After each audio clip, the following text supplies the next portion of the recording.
Hello bachcho. Let's read the question. Which of the following statement is correct? Option A. The T wave in an ECG represent excitation of ventricles. Option B. The sum of P and T waves in a given time period can determine the heartbeat rate of an individual. Option C. The end of the P wave mark the end of the systole. And option D. In a standard ECG, a patient is connected to the machine with 3 electrical leads. Question में क्या कह रहा है कि इनमें से कौन सा स्टेटमेंट हमारा करेक्ट है। तो अगर आप क्वेश्चन में देखो तो हमें यहाँ पे रिगार्डिंग ईसीजी स्टेटमेंट्स गिवन है, तो हम सबसे पहले ईसीजी देखते हैं हमारा। तो अगर आप ईसीजी ग्राफ देखोगे तो उस पर कुछ ऐसे इलेक्ट्रिकल कंडक्टिविटी होगा।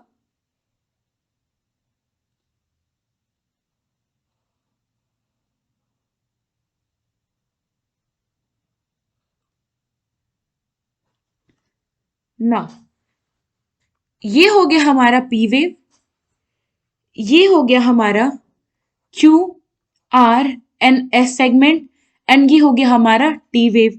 यहाँ पे जो हमारा पी वेव है, ये जो हमारा पी वेव इंडिकेट यहाँ पे कर रहा है, ये यहाँ पे हो रहा है हमारा वेंट्रिकुलर, सॉरी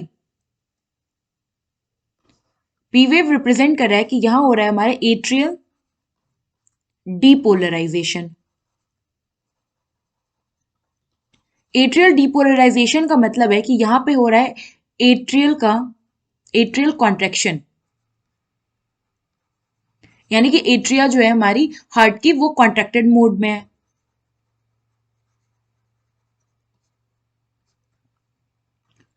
नाउ सेकेंड है हमारा क्यूआरएस कॉम्प्लेक्स। तो क्यूआरएस कॉम्प्लेक्स हमें इंडिकेट कर रहा है वेंट्रिकुलर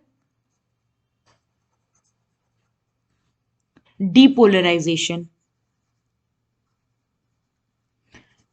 इसका मतलब है कि जो हमारे वेंट्रिकल्स हैं वो क्या हो रहे हैं, कॉन्ट्रैक्शन मोड में है। तो हम इसे लिख सकते हैं ventricular contraction.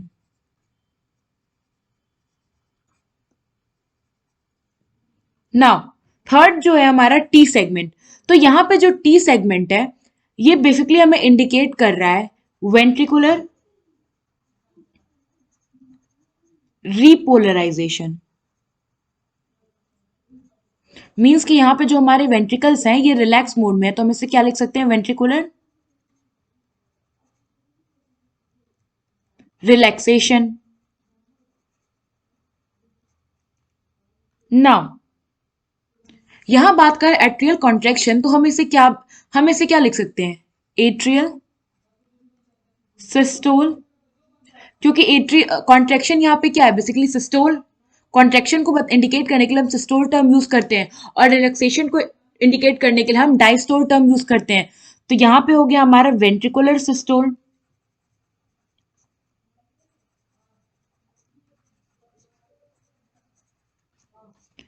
And T segment हो गया हमारा वेंट्रिकुलर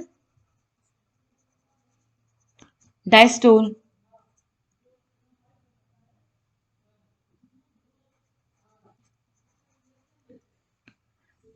नाउ अब हम क्या करते हैं, एक एक करके हमारे यहाँ पे ऑप्शंस को रीड आउट करते हैं।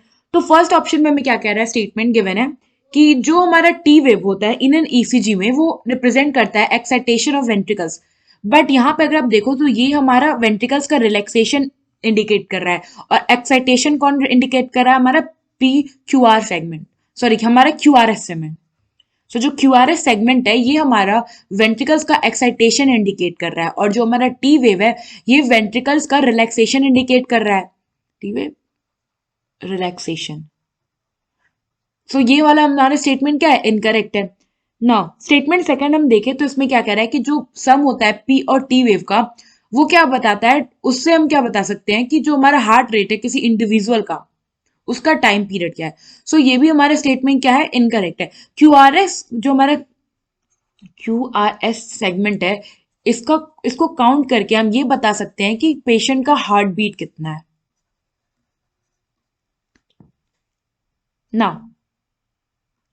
थर्ड स्टेटमेंट क्या कह रहा है कि जो एंड है पी वेव का वो मार्क करता है एंड ऑफ सिस्टोल। सो अगर आप देखो पी वेव जो है ये हमें एट्रियल सिस्टोल के बारे में बता रहा है, ना कि उसका एंड बता रहा है। तो यहाँ पे हमारा स्टेटमेंट सी भी क्या है, इनकरेक्ट है। ना स्टेटमेंट डी में हमें क्या कह रहा है कि कि जो स्टैंडर्ड ईसीजी है उसमें जो पेशेंट है उसको हम कनेक्ट करते हैं मशीन से जिसमें 3 इलेक्ट्रिकल लीड्स होते हैं। तो ये हमारा स्टेटमेंट करेक्ट है। होता क्या है कि एक स्टैंडर्ड ईसीजी में a standard ECG is obtained by attaching 3 electrodes या फिर आप कह लो electrical rods, 1 to each wrist and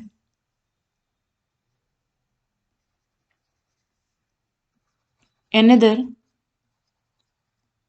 to the left ankle। ना ये तो हो गया कि हम जो 3 इलेक्ट्रोड होते हैं उन्हें बेसिकली कहाँ कहाँ अटैच करते हैं। तो one each wrist and one on each wrist and one on left ankle। और द रीजन बिहाइंड दिस, इससे क्या होता है, इससे जो नॉइज डिटेक्शन होता है ना उसको मिनिमाइज कर सकते हैं। So basically this is done to minimise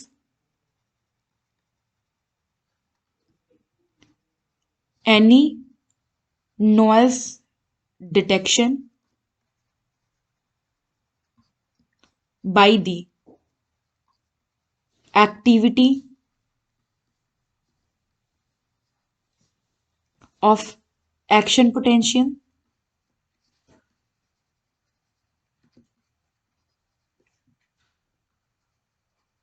generated by the skeleton muscle। ना होता क्या है कि जो हमारे स्केलेटन मसल्स होते हैं ये एक्शन पोटेंशियल जनरेट करते हैं।